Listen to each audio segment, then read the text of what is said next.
Je, Christophe, suis la femme malheureuse qui a vu sa lune de miel gâchée par son mari, Olivier. Beaucoup de gens trouveraient cette pensée presque inimaginable. Cependant, mon histoire va changer votre opinion. Mon mari et moi nous sommes rencontrés lorsque j'ai rejoint un nouveau travail dans une grande ville. Je venais de finir mes études et on m'a offert un bon poste dans une entreprise prestigieuse. Olivier travaillait également là-bas. J'ai appris plus tard qu'il était le fils du propriétaire. Sa mère, Benoît, était un peu ma patronne. Cependant, contrairement à beaucoup de belles-mères, Benoît était une personne très douce et attentionnée. Il était facile de voir d'où venait la personnalité d'Olivier. Olivier et moi étions dans une relation heureuse. Mais il y avait un problème qui ne disparaissait pas. Le problème dans notre relation était sa meilleure amie, Béatrice. Cette femme travaillait également dans le même bureau. Elle était dans un département différent, donc je n'avais jamais de relation professionnelle avec elle. J'ai appris à la connaître par Olivier. Pour être honnête, Olivier n'avait que de belles choses à dire sur elle. Naturellement, j'étais impatiente d'être amie avec elle. Mais quand je l'ai rencontrée, j'ai été choquée. Elle était une vraie sorcière, a-t-elle dit. Salad, Christophe. Donc tu es la nouvelle comte d'Olivier. Could tu es gentil et tout, mais il est important que tu connaisses ta place. Que veux-tu dire, Béatrice? Toutes les filles avant toi et moi jamais supporté. Moi et Olivier sommes proches depuis l'enfance, et notre belle relation rende tout le monde jaloux. Bien sûr, il me choisissait toujours par-dessus elle. Donc je devrais te prévenir de ne pas m'offenser. Pour Olivier, je passerai toujours en premier. Christophe, Béatrice est ma meilleure amie et l'a toujours été. Et j'espère que vous deux pourrez bien vous entendre. Je vous apprécie tous les deux énormément. Des alarmes retentissaient dans ma tête. Cependant, j'ai choisi de les ignorer. Oliver m'avait dit de m'entendre avec Béatrice, mais il lui avait dit la même chose. Cependant, je savais que cette femme portait malheur et j'essayais de rester vigilante. Béatrice et moi ne sommes jamais devenues amies. C'était surtout à cause d'elle. Je l'invitais souvent à sortir avec moi, mais elle refusait à chaque fois. Au lieu de ça, elle préférait s'incruster dans mes rendez-vous avec Oliver. Elle se pointait à nos rendez-vous presque à chaque fois que nous sortions. Oliver ne la renvoyait jamais, ni ne fixait de limites avec elle. Oliver et moi avons eu de multiples disputes à ce sujet. Je lui disais, « Oliver, tu dois faire quelque chose à propos de Béatrice. J'en ai marre qu'elle s'incruste à nos rendez-vous. » C'est ridicule. Que puis-je faire, Christophe? Je ne peux pas simplement la renvoyer. Ce serait trop rude. En plus, elle est seule et n'a pas de petite amie, donc elle aime passer du temps avec nous. Elle aime passer du temps seulement avec toi, Oliver. Je lui ai proposé de passer du temps avec moi et elle a toujours refusé, mais elle se pointe toujours à nos rendez-vous. Tu dois arrêter de lui parler de nos projets. Ce n'est pas normal. D'accord, Christophe. Je vais essayer de faire quelque chose, mais je ne peux pas simplement la repousser si elle se pointe. Tu sais qu'elle est importante pour moi. Comme je ne voulais pas couper les ponts avec Béatrice complètement, j'ai dû faire des compromis. Cependant, il avait promis de ne pas lui parler de nos projets. Les interruptions de Béatrice se sont arrêtées, mais elle est devenue sournoise. Chaque fois que nous étions dehors et qu'Olivier ne répondait pas à ses textos, elle l'appelait et simulait des urgences. Olivier, étant l'idiot qu'il est, accourait vers elle à chaque fois. Je ne peux pas commencer à vous dire combien de rendez-vous elle a ruinés de cette façon. Elle a même osé me dire « As-tu vu comme J or osai roner ton rendez-vous hier? Tu devrais très habiter maintenant. Olivier sera toujours le mien. Tu viendras toujours APRS moi. » Tu le manipules avec ton chantage émotionnel. Je sais que tu simules des urgences pour détruire nos rendez-vous. Tu n'as aucune honte, Béatrice. J simule de urgences et important, Olivier vint vers moi. Richens mes paroles, Christophe. Un jour, J le valerai toi. J sais comme garder si que est moi. J'ai été choquée par l'audace de Béatrice. Je voulais le dire à Olivier, mais je n'avais aucune preuve. Béatrice m'a habilement coincée au bureau pour que je n'ai aucune preuve de notre conversation. De plus, je savais qu'Olivier trouverait des excuses pour elle. Il disait toujours « Elle est juste seule, Christine. » et dit de l'empathie pour elle. Tu sais qu'elle a des problèmes de santé mentale et a besoin de moi autour d'elle. Elle doit trouver son propre âme, Olivier. Tu ne peux pas être un substitut pour le reste de ta vie. Cela affecte notre relation. C'est une chose méchante à dire, Kristen. J'ai travaillé à établir des limites. J'ai besoin de temps. Tout cela est très nouveau pour moi. Si c'était quelqu'un d'autre, j'aurais quitté cette relation. Je suis ici parce que je t'aime et que je veux vraiment une vie avec toi. Ce n'est pas comme si Olivier n'avait pas fait d'efforts. Il a été un excellent petit ami pour moi. Il a même commencé à poser des limites et à arrêter de parler de nos rendez-vous à Béatrice.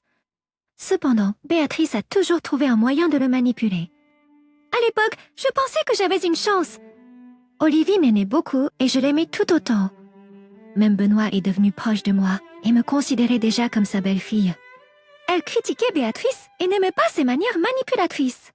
Quand Olivier m'a finalement demandé en mariage, j'ai dit oui. Je voulais vraiment avoir une vie avec lui. Il essayait déjà de s'éloigner de Béatrice, alors j'avais de l'espoir. Cependant, Béatrice n'allait pas le laisser partir si facilement.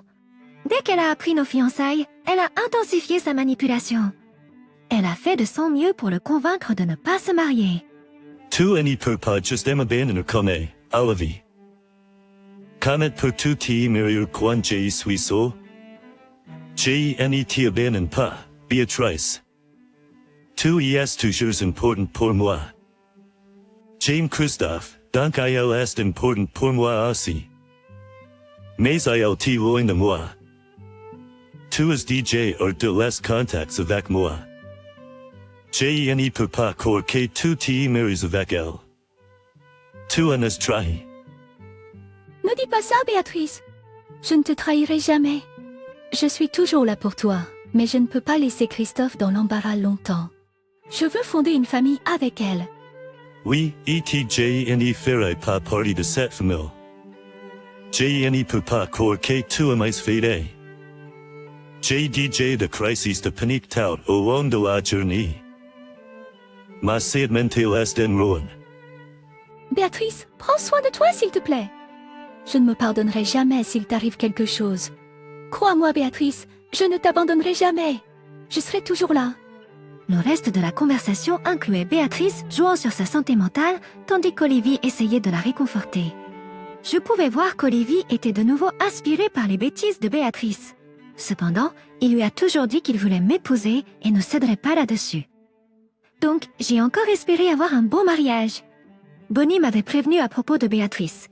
Comme je l'ai déjà dit, elle détestait beaucoup Béatrice. Je veux savoir pourquoi Bonnie était si contre Olivier. Les choses crades sont devenues plus claires quand elle m'a dit « Tu dois te méfier de Béatrice, Christophe.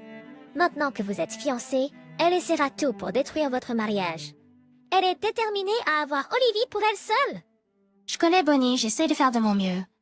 Tout repose sur Olivier maintenant. S'il ne peut pas fixer des limites, ce sera inutile. Ce n'est pas comme si Olivier n'avait pas essayé, Christophe. Cette fille est rusée. Elle le manipule et a détruit plusieurs relations. Elle refuse même de sortir avec quelqu'un ou de chercher de l'aide pour son obsession. Olivier n'éprouve pas de sentiments amoureux pour Béatrice, mais il refuse de l'abandonner. J'ai pris les paroles de Bonnie très au sérieux. Bonnie a confirmé que Béatrice avait détruit ses relations passées. Cependant, j'étais déterminée à ne pas me laisser facilement influencer. J'ai gardé mes sens en alerte et j'ai poursuivi avec le mariage. Olivier a essayé d'inclure Béatrice dans les préparatifs du mariage. Cependant, j'ai rapidement mis fin à cela. Après cela, il s'est occupé de Béatrice tout seul. Benoît lui a également clairement fait comprendre qu'elle ne tolérerait pas qu'il me manque de respect pour Béatrice. Avec tout en place, Olivier et moi étions prêts à nous marier. Olivier m'a supplié d'avoir Béatrice comme demoiselle d'honneur, mais j'ai refusé. J'avais peur que Béatrice gâche le mariage. Ce n'est pas comme si elle n'avait pas essayé. Le jour de notre mariage, Béatrice est arrivée dans une robe de cocktail blanche. Mon stupide mari est allé la complimenter. Tout le monde la regardait avec dégoût. Ma meilleure amie prévoyait de renverser du vin sur sa robe. Cependant, je l'ai arrêtée parce qu'elle aurait pu le faire. Je ne voulais pas que nous nous abaissions à son niveau. Elle était mal à l'aise de regarder Olivier se marier avec moi. Cela a été suffisant pour moi. Après notre mariage, nous sommes partis pour notre lune de miel. Je pensais que nous avions laissé derrière nous la toxicité de Béatrice. Nous avons passé un bon moment dans la ville balnéaire que nous avons visitée et nous nous amusions vraiment. Cependant, bientôt ma joie serait étouffée. Quelques jours seulement après la lune de miel, Olivier a reçu un appel de quelqu'un. il est parti dans un endroit isolé pour parler. Quand il est revenu vers moi, il avait l'air contrarié. Il a alors dit « Je n'arrive pas à croire que Béatrice m'a appelé et a menacé de se faire du mal si je ne te quittais pas et ne revenais pas vers elle. Je ne sais pas quoi faire. » Quand il est revenu vers moi, il avait l'air contrarié. Il a ensuite dit « Christophe, je dois rentrer immédiatement chez moi. Il y a eu une urgence. Tu dois partir maintenant?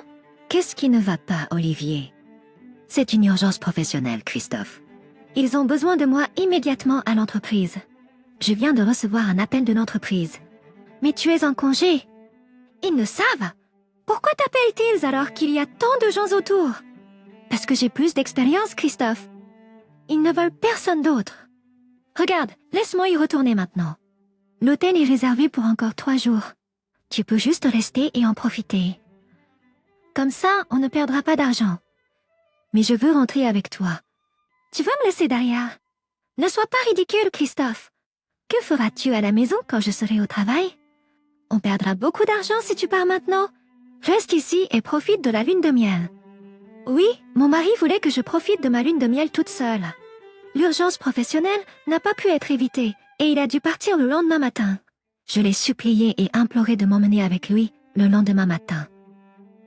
Je l'ai supplié et imploré de m'emmener avec lui, mais il n'a jamais accepté. C'est à ce moment-là que j'ai su que quelque chose n'allait pas sérieusement. Je suis restée avec lui pendant des années et facilement. Alors j'ai pris une décision. J'allais demander une annulation. Mais j'ai aussi décidé de ne pas faire de scandale à ce sujet. J'ai rapidement pris quelques captures d'écran et me les ai envoyées. Puis j'ai supprimé toutes les traces que je m'étais envoyées les preuves. Je savais que j'avais besoin des preuves pour me venger. Aussi, je ne voulais pas laisser à Oliver la moindre chance de déformer la vraie histoire. Je savais que j'avais besoin de preuves pour me venger. J'ai tout préparé et suis allée me coucher. Le lendemain, Olivier est rentré à la maison comme promis. Je suis restée volontairement en arrière. Puisque j'étais déjà prête à demander l'annulation, je n'ai pas pris la peine de le supplier de rentrer avec moi. À la place, j'ai appelé ma meilleure amie et lui ai dit de venir passer le reste des vacances avec moi. Elle a immédiatement accepté et je lui ai réservé un vol le même jour. Ce qu'Oliver n'a pas pris le temps de réfléchir, c'est que sa mère a tout remarqué. Elle m'a appelé tranquillement le soir et a dit « Christophe, pourquoi Oliver est-il de retour en ville ?» Je l'ai vu à la maison quand je passais en voiture. Que se passe-t-il? Vous êtes rentré tôt? Non, Béatrice, c'est juste Oliver qui est rentré. Je suis toujours en lune de miel. Je ne reviendrai pas, Béatrice. Je vais directement chez ma mère à la fin de mes vacances. Quoi?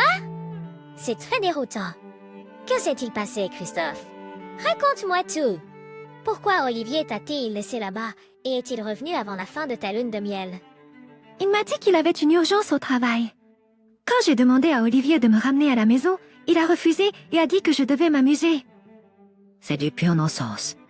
Il n'y avait aucune urgence à l'entreprise. J'aurais su s'il n'y en avait eu. Même alors, personne ne l'aurait rappelé. Franchement, il n'a même pas été au bureau aujourd'hui. C'est parce qu'il m'a menti, Bonnie. Il est retourné pour Béatrice. Elle l'a supplié de revenir et l'a fait chanter émotionnellement. Et je suis ta femme, Olivier. Où j'étais ta femme? J'aurais dû passer en premier. Ce n'était même pas une urgence avec elle. Tu as franchi mes limites une semaine seulement après notre mariage. Je n'ai plus d'espoir en toi. Je vais partir. Christophe, s'il te plaît, écoute-moi. Je t'aime et toi seul. Je ne peux pas abandonner Béatrice car elle a besoin de moi. Il n'y a rien d'inapproprié entre nous. S'il te plaît, ne me quitte pas. Je ne veux pas te perdre. S'il te plaît, Christophe. Tu peux essayer de dire ça à d'autres personnes, Olivia. Demande autour de toi et vois qui est d'accord avec toi. Tu sais à quel point tu as été inapproprié? C'est juste que tu veux le beurre et l'argent du beurre. Ça n'arrivera plus. Je vais envoyer les papiers pour l'annulation. C'est Daphne. Je lui ai raccroché au nez quand il a essayé de supplier pour revenir. Aucune supplique ou demande ne me retiendra avec lui. Il est temps qu'il réalise à quel point il a tout gâché. Et je savais qu'il paierait pour ses actes stupides, tout comme Béatrice. J'avais déjà envoyé les captures d'écran à Benoît. Elle m'a dit qu'elle avait ses propres projets. Elle m'a appelé et m'a dit qu'elle envisageait de licencier à la fois Olivier et Béatrice de leur travail. Elle ne voulait pas que les deux travaillent dans son entreprise ou profitent d'elle de quelque manière que ce soit. Olivier m'a appelé plusieurs fois. Il m'a aussi envoyé un SMS disant que sa mère l'avait licencié et ne lui parlerait plus. Maintenant, c'est lui qui est tout seul. Béatrice m'a également envoyé quelques SMS pour m'insulter. Elle m'a dit qu'Olivier avait coupé les ponts avec elle et que Bonnie l'avait licencié. Elle m'a reproché d'avoir ruiné sa vie et lui avoir enlevé l'amour de sa vie. Je lui ai simplement répondu qu'elle méritait ce qu'elle avait. J'ai été ferme dans ma décision de quitter Olivier. J'ai préparé tous les documents avec mes avocats pour l'annulation. Lorsque moi et Olivier avons rencontré nos avocats, il a essayé de me supplier de rester encore.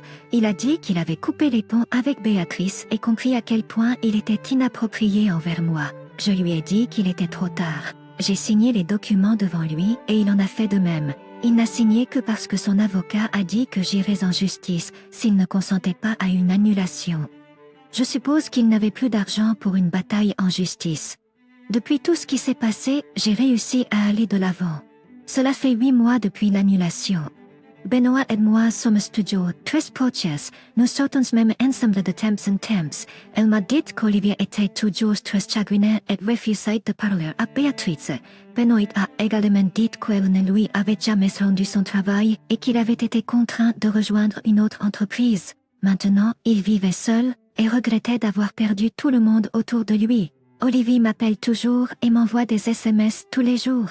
Cependant, je n'ai jamais répondu. En ce qui me concerne, notre vie ensemble est terminée. J'ai réussi à aller de l'avant. Alors qu'il est prêt à être triste et complètement seul, moi, j'ai réussi à aller de l'avant pendant qu'il est prêt à être triste et complètement seul pour le reste de sa vie.